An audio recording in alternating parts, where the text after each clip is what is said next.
Assalamualaikum warahmatullahi wabarakatuh.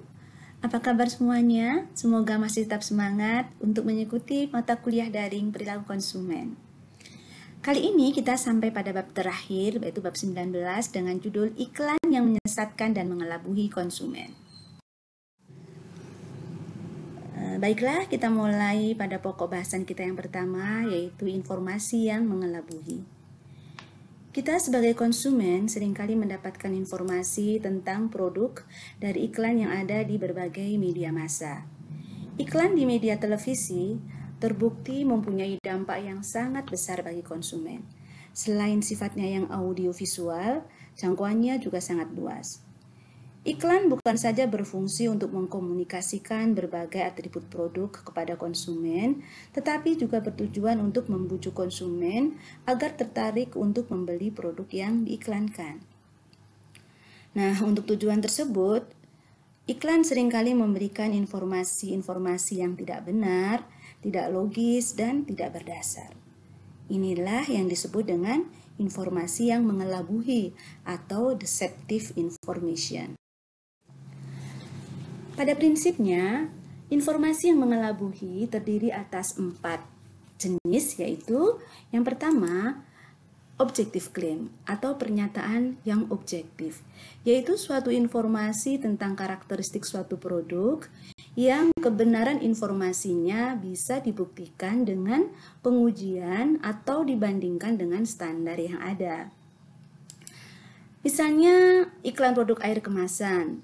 Ini sering menggunakan label yang menyatakan bahwa sumber air yang digunakan berasal dari mata air pegunungan.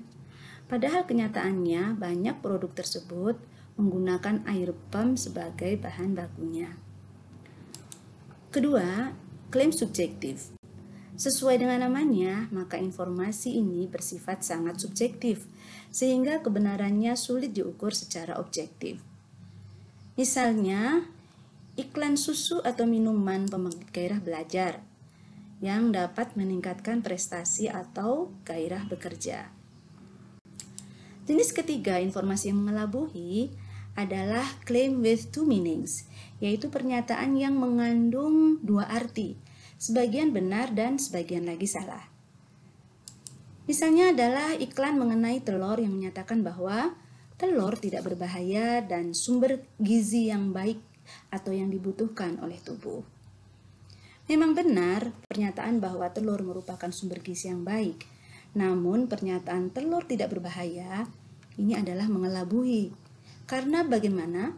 Karena beberapa konsumen yang mengidap penyakit tertentu, telur belum tentu sumber makanan yang baik.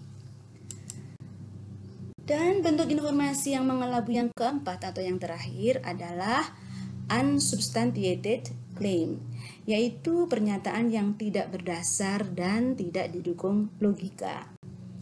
Nah, misalnya ini, produk kecantikan yang menyatakan bisa menghilangkan kerut-kerut wajah atau memutihkan wajah dalam waktu yang singkat. Nah, ini tentu saja sangat tidak masuk ke logika. Mengingat banyaknya iklan yang memberikan informasi yang mengelabui tersebut, maka konsumen harus bersikap kritis terhadap iklan. Konsumen memiliki hak untuk memperoleh informasi yang berguna untuk mengambil keputusan yang rasional dan efisien. Dengan memiliki informasi yang cukup, konsumen akan mudah untuk memilih produk yang akan dibeli. Namun, adanya informasi pada iklan yang belum tentu semuanya benar, maka konsumen dituntut untuk bersikap kritis dalam menerima informasi tersebut. Nah, sikap kritis konsumen ini dapat diwujudkan dengan melaporkan iklan-iklan yang melanggar peraturan dan etika kepada Persatuan Perusahaan Periklanan Indonesia atau PPPI. Baiklah, selanjutnya kita akan mengidentifikasi undang-undang dan peraturan yang terkait periklanan yang ada di Indonesia. Yaitu yang pertama adalah Undang-Undang Nomor 8 Tahun 1999 tentang perlindungan konsumen, dan yang terkait dengan periklanan itu terdapat pada pasal 9, 10, 11, 13, dan 17. Selanjutnya adalah Undang-Undang Nomor 40 Tahun 1999 tentang Pers. Kemudian Undang-Undang Nomor 24 Tahun 1997 tentang Penyiaran dan Undang-Undang Nomor 7 Tahun 1996 tentang Pangan. Ada pula Peraturan Pemerintah Nomor 69 Tahun 1999 tentang label dan iklan pangan. Dan kemudian di petunjuk pelaksanaan PP tersebut itu dicantumkan dalam keputusan Menteri Kesehatan. Dan selanjutnya ada Peraturan Pemerintah Nomor 81 Tahun 1999 tentang pengamanan rokok bagi kesehatan yang diperbarui atau dirubah dengan Peraturan Pemerintah Nomor 38 Tahun 2000 tentang perubahan Peraturan Pemerintah Nomor 81 Tahun 99 tersebut. Ada juga Keputusan Menteri Kesehatan Nomor 368 Tahun 1994 tentang pedoman periklanan obat bebas, obat tradisional, alat kesehatan, kosmetika, perbekalan kesehatan rumah tangga, makanan, dan minuman. Di samping undang-undang dan peraturan tersebut, terdapat tata krama dan tata cara periklanan Indonesia, yaitu kode etik profesi dan kode etik bisnis yang diakui dan diterapkan bersama oleh para asosiasi industri periklanan nasional beserta anggotanya. Tata krama periklanan ini mencakup 4 hal, yaitu yang pertama isi iklan. Di dalamnya adalah ada hak cipta, bahasa, penampilan pangan, uang, dan hewan, dan sebagainya. Yang kedua adalah ragam iklan. Ini adalah ragam produk pangan atau obat-obatan, rokok dan produk tembakau, dan sebagainya. Kemudian yang ketiga adalah pemeran iklan, yaitu siapa? Anak-anak kah, perempuan, atau tokoh animasi, dan sebagainya. Dan yang keempat adalah wahana iklan, yaitu di mana iklan itu ditampilkan, apakah di media cetak, TV, radio, dan sebagainya. Sedangkan tata cara periklanan Indonesia yang secara umum terdiri atas penerapan umum periklanan, kemudian yang kedua adalah produksi periklanan, dan yang ketiga tentang pemeran iklan. Adapun etika iklan secara umum, bahwa iklan itu haruslah jujur, yaitu tidak memuat konten yang tidak sesuai dengan produk, kemudian tidak memicu konflik sara, tidak mengandung pornografi, tidak bertentangan dengan norma-norma yang berlaku, tidak melanggar etika bisnis, dan tidak plagiat. Selanjutnya kita akan membahas mengenai iklan-iklan yang melanggar peraturan dan etika.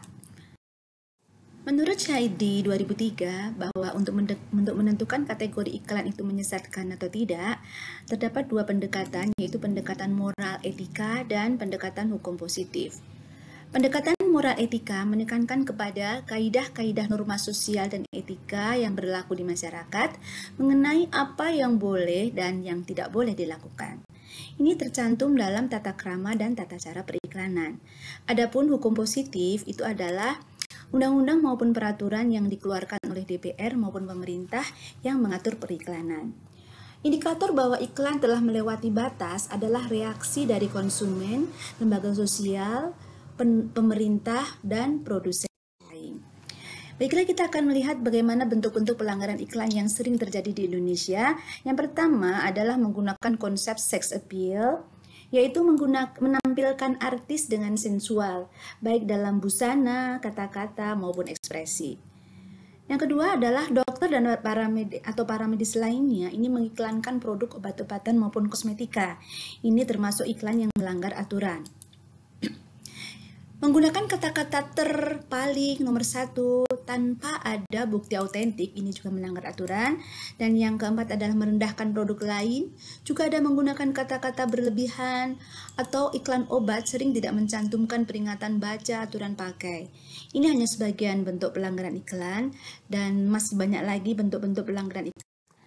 Dari uraian di atas, nah ini juga disampaikan bahwa terdapat 3 macam sifat pelanggaran etik iklan menurut PPPI. Yang pertama adalah sifat substansial. atau nyata dan terdapat unsur yang tidak jujur, terlihat jelas. Kemudian yang kedua adalah profesional. Nah, ini pelanggaran ini hanya bisa terdeteksi oleh pemasar iklan dan luput dari perhatian khalayak umum. Dan sifat yang ketiga adalah situasional. Nah, ini karena ada keberatan dari sebagian masyarakat, meskipun sebenarnya iklan tersebut tidak melanggar etika yang disepakati. Sampailah kita pada pokok bahasan yang terakhir, yaitu konsumen berhak mendapatkan informasi yang benar dan jujur. Salahnya adalah konsumen seringkali tidak memiliki kemampuan untuk menilai apakah suatu iklan itu telah melanggar aturan atau etika, dan bahkan konsumen seringkali tidak peduli dan tidak mau bersikap kritis terhadap iklan. Oleh karena itu, pihak-pihak yang terkait untuk melindungi konsumen harus secara rutin menilai dan mengevaluasi iklan sehingga dapat mendeteksi pelanggaran iklan. Demikianlah materi singkat tentang iklan yang mengelabui dan menyesatkan. Nah, untuk lebih jelasnya, silahkan Anda membaca sumber aslinya, yaitu buku Perilaku Konsumen, Teori dan Penerapannya dalam Pemasaran, karya Profesor Dr. Insinyur Ujang Sumarwan, MSc. Nah, semoga kuliah singkat ini bermanfaat. Wabillahi taufiq wal hidayah. Assalamualaikum warahmatullahi wabarakatuh.